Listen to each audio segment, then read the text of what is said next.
Welcome back to another episode of Sexy Marriage Radio. We're alongside my wife, Pam. Now that we're in 2025, hey, let's talk about sex this year. Let's do it. let's talk about marriage. That'll be new. And sex. We're going to pivot right. Then we're 13 years into this episode, right. these shows. Not this episode. That's a really long episode. That would be too long. But no, here at Sexy Marriage Radio, we're trying to help frame conversations and talk about the nuances of married life, particularly married sex, because it's more than just tab A and slot B when it comes to how sex unfolds and what it actually is, which is also kind of what we're doing today. This should be a fun conversation to help reframe from another fellow clinician in the field. We're going to take a post he's written and just kind of expand on it. Okay. Dive deep. So that'll be a fun conversation just to help reframe, because sometimes sex isn't always what we think. And when you get into it further, it's like, oh, that's right. Well, yeah. Yeah. And so part of what we want to do here is have a conversation with the nation alongside our conversations that we have here on the show. And the way you can join us as the nation, which if you listen to Sexy Marriage Radio, you're part of the nation. Let's just be clear. But 214-702-9565 is the voicemail line we have, or feedback at sexymarriageradio.com is the inbox we've had for 13 years now, where it's regular ongoing dialogues that we get to have with our audience. I'm so honored that we get to be walking alongside people for as long as we get to. So yeah, look forward to the new year and all the conversations to be had. Absolutely, because this is on the cusp of hopefully fresh change, fresh start for people, or just really trying to get more focused and, this is my year for whatever it might be. And so we want it to be the year of marriage for people. Absolutely. The year of vibrancy. We want successes in whatever it is your goal is. Absolutely. Yep. So coming up today on the regular version, I already teased this out a little bit, is Marty Klein, Dr. Marty Klein, who's been on the show before. He is a regular author and speaker and writer on the subject of sex. And he has a great way to look at trying to take some of the stigma out. And he's trying to make it normal for everybody in the sense of talking about it and understanding about sex, about the concepts of sex. So he wrote a post at the end of 24 and then another one at the beginning of 25 that we're just going to walk through a little bit of just some of the first. The regular version is going to be about ways to make sex great in 2025. I like it. So he's got some really good pointers on but they may not be what you think. All right. Would be. And then on the extended content today, which is deeper, longer, and there's no ads, you can subscribe at smr.fm/academy. He also then at the beginning of the year has written a post called Bad Sex Words. And we're going to talk about what those are. Oh, so are you using bad sex words? You're going to have to subscribe to find out, to join us today. So all that's coming up right after this. So Marty Klein is a doctor in the California area that he works with and has been doing this work for decades. He writes a ton on the subject. He speaks on the subject, and he works with a lot of clients regularly. And what he tries to do is, and what he did on the episode he joined me several years ago, was let's talk about just how do we be more intelligent in the way we look at this, not just be so reactive. Okay?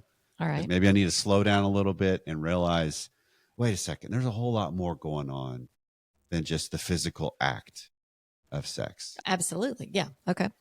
Because our human bodies are wonderfully made, and it's worth noting that I can do a lot of different things, and understanding if I can get out of my preconceived notion of what this should be, I can actually create what it could be.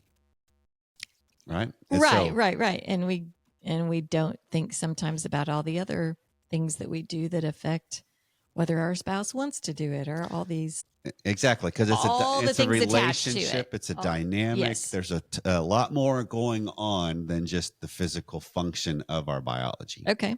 And so these are just some of the ways to make great sex in 2025. And so we're just going to jump right in. So number one, and these are in no particular order as far as a hierarchy, Okay. Number one, drink less when having sex. Okay. So it's really you there. And we're not talking about water here, I'm assuming. Alcohol. Yeah, we need a lot of water. Do that. No, you do need to hydrate. But so less alcohol. Right, because alcohol actually, it disinhibits us, but it also weakens our physical coordination and our reflexes and our judgment. It can anesthetize us to what sex can actually be. And so this is what I loved about this is how quickly sometimes people, I just need to relax though. So I'll have a glass of alcohol. I'll have some wine or some whiskey or something to just kind of ease in to the evening. Mm-hmm. But it actually can dull you to what the concepts of what sex can actually become.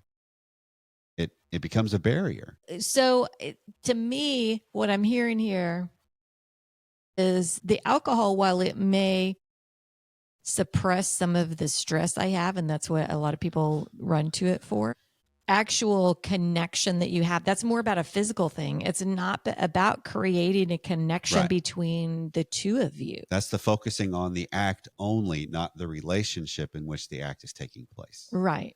And obviously, there's people listening that alcohol is an issue in their relationship anyway. So this hits home really hard and really fast for a lot of people. Mm-hmm. For some people, it's just, that's not an issue.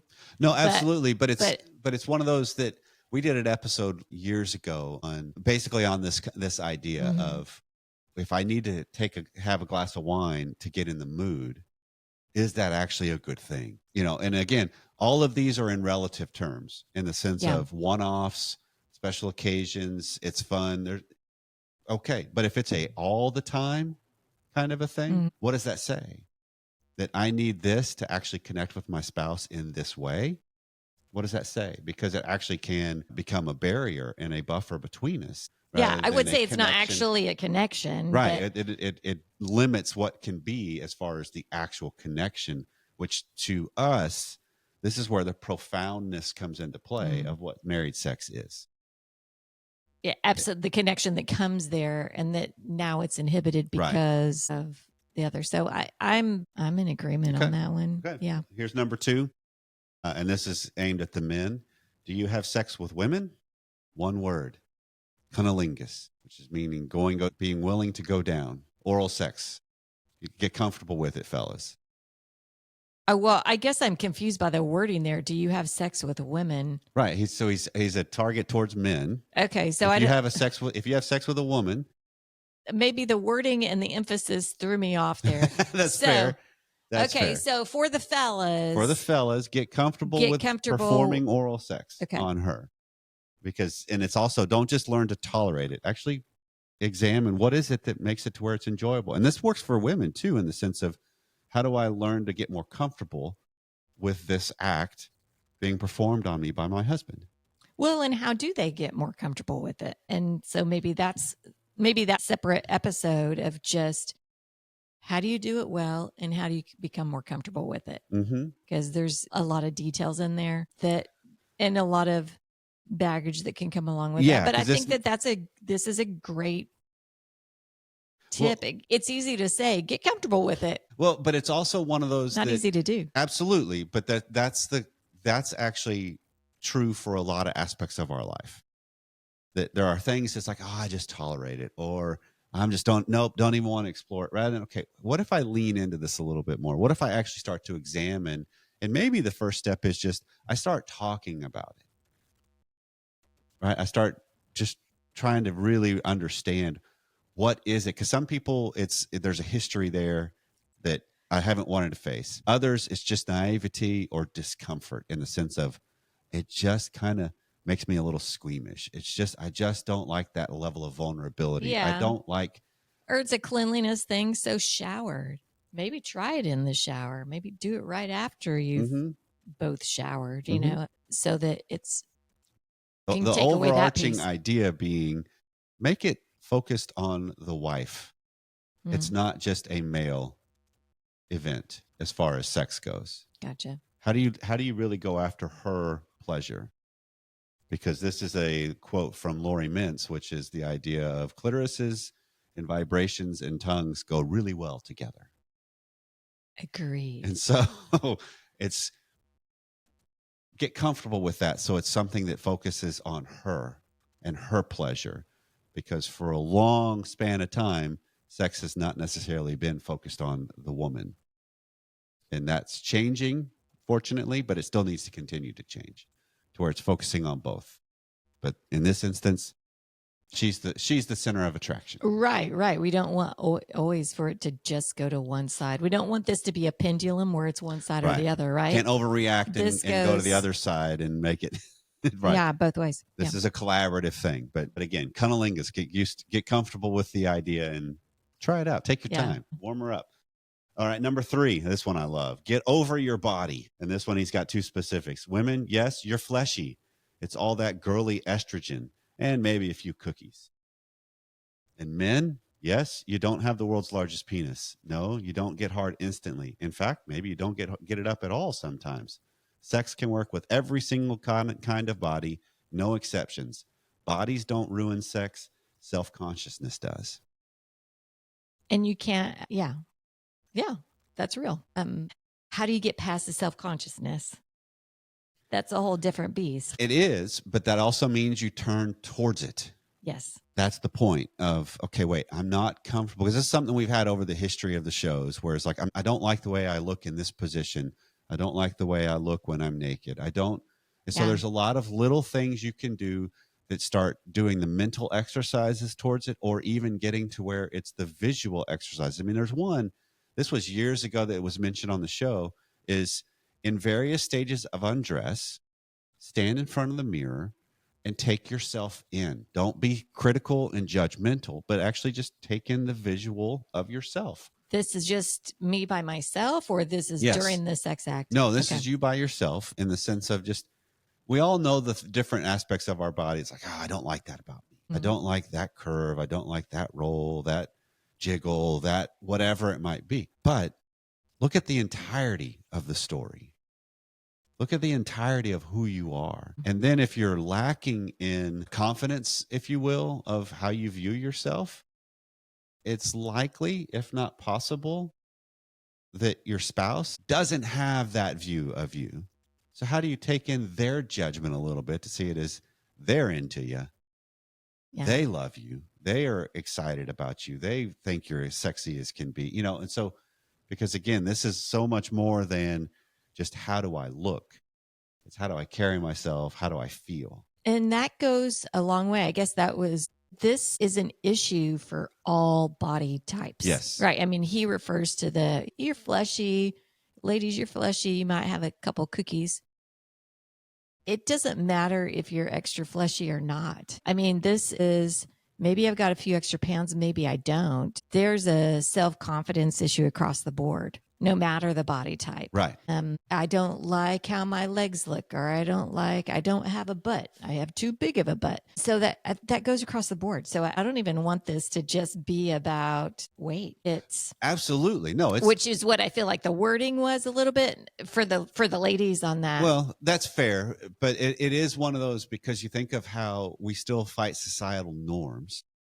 Yeah. And so a lot of what happens, particularly when we get inundated with the social media world and the Hollywood world and the magazine world, because it's all still there. It's all still incredibly prevalent, that it all eats at us. And so how do you recognize, wait a second, I need to just work at getting the comparison I need to make for myself is, how was I yesterday compared to today? Yeah. Right. Because even if I don't go through a transformative physical process, I can go through a self-view transformation to where I really do embrace myself, which means the good and the bad. Because I believe with Schnarch's work, there's this idea of, the more I come to grips with the parts of me that I would deem as weaknesses or struggles, the more I recognize and realize they are there, the more they become strengths. Doesn't mean they're not still there, because there's a difference between, I detest this part of my body versus I'm not comfortable with this part of my body. Okay. Even the way I view that and the talk I put associated with it is a progress going towards more towards the positive. And then you hope to get past the, I'm not comfortable with this. To get more comfortable with it. And this is part of who I am. This is where I am. This is the reality of, I mean, it's not a complete apples to apples equation, but in comparison, but there's this element of what comes to my mind is if I'm lost in the wilderness and I start panicking, I make things worse. Yes. As opposed to when I realize, okay, wait, I'm lost. How do I settle myself down and accept the reality of what I'm facing before I then make my next choice of what I need to do? We need to do this in a lot of areas of our life of, I don't know if I'd really like this part about me. Okay, but that's the reality of where I am at this particular moment. And when I can start to settle that, now all of a sudden I can, what do I want to do about that? Because a lot of times, if you think about it in the world of New Year's resolution, a lot of them are knee-jerk reactions to, I'm just going to do this because I'm tired of that, rather than it's not a true settled decision. Yeah. To where I'm going to do this and I'll take the steps that are necessary and I'll implement the patterns and the structures. And that's all developing of self. And when we're doing self-development work, it's not always just positive. It's also coming to grips with our negative because we all have them. Okay, that's a fair point. I like the idea too on this that do I like sex? Have I enjoyed orgasm? Have I enjoyed these things? And if so, why am I letting the way that I feel about potentially how I look get in the way of enjoying that part, right? Because it can definitely be a hindrance. So I don't want to go out there and I'm not going to wear that outfit because then he'll want to come after me. And I don't like the way I look in this outfit. And I just feel silly in it, as opposed to using that to embrace what this can lead to and be okay. How am I getting in my own way of enjoying this part of my life? Which there's been times that I've really enjoyed this part of my life, but I don't like the way I look in this. Yeah. Well, and so some of that also is just, what do I need to do? If it's not a full on transformation of my body, what do I do? What do I need to do with my environment to get more comfortable with myself too? Yeah. Because it can just be, all right, so maybe we're in this scenario where there's not a lot of sex that happens.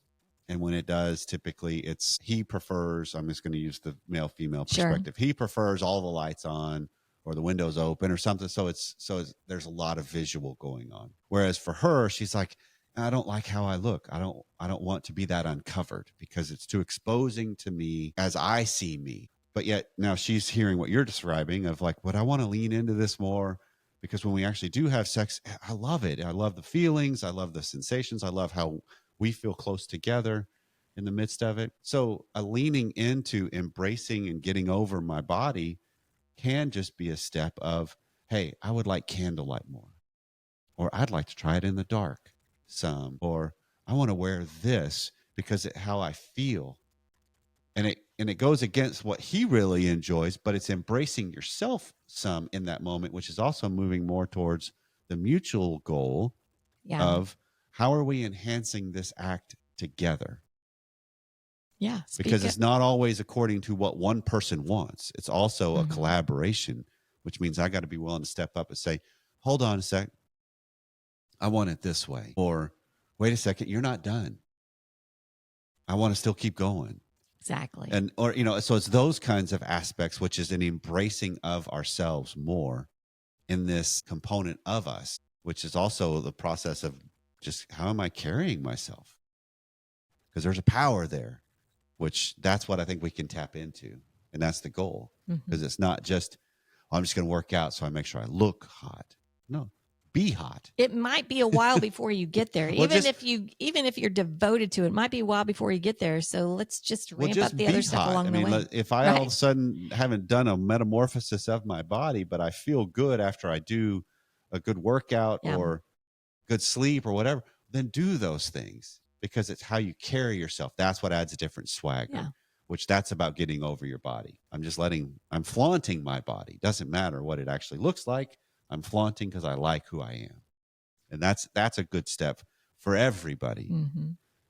Okay. And then a couple more just real quick before we run out of time. I love this one. Realize what adult desire really feels like. Okay. Well, you got to define that, because I think there's a lot of people that were listening that don't know what adult desire uses really the looks idea like. of, except for the first few months of a relationship, and then certainly what's depicted in the movies, desire doesn't feel like, if I don't have sex in the next 10 minutes, I'm going to die. Because there is this immediacy that comes along with desire, that it seems like it's all tied too closely, in my experience, to biology.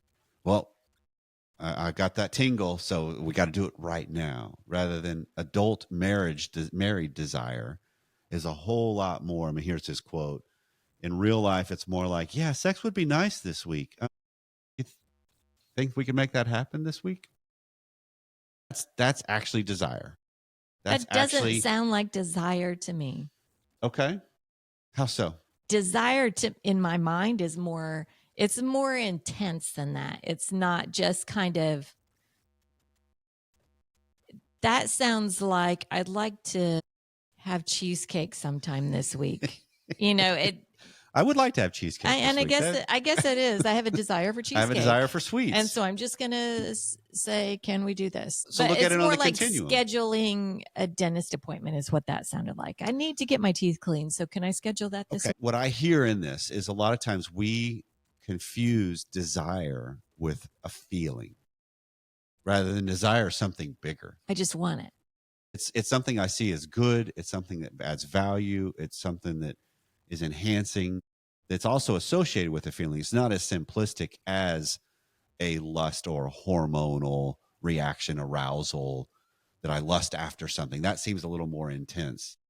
Okay. Right? We did a show with Sam Jolman not too long ago at the end of 24 about this concept. Mm-hmm.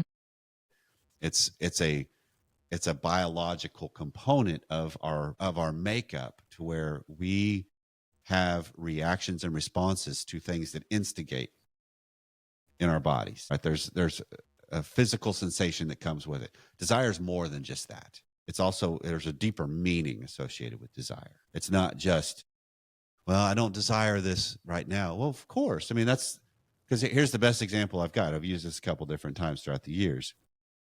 That when it comes to our sex life, I know if I reach out to you in the middle of the workday, it's likely it's not on your radar of desire of sex in that moment. Because you're sitting there focused on other things. There's other things that are priority. There's pressing issues that are coming up, or it's tax deadline, or whatever it might be. But that doesn't mean the desire is not there. It's just not felt. It's just not experienced. So desire is more overarching, slow burn in the way I think he's talking about this. Okay.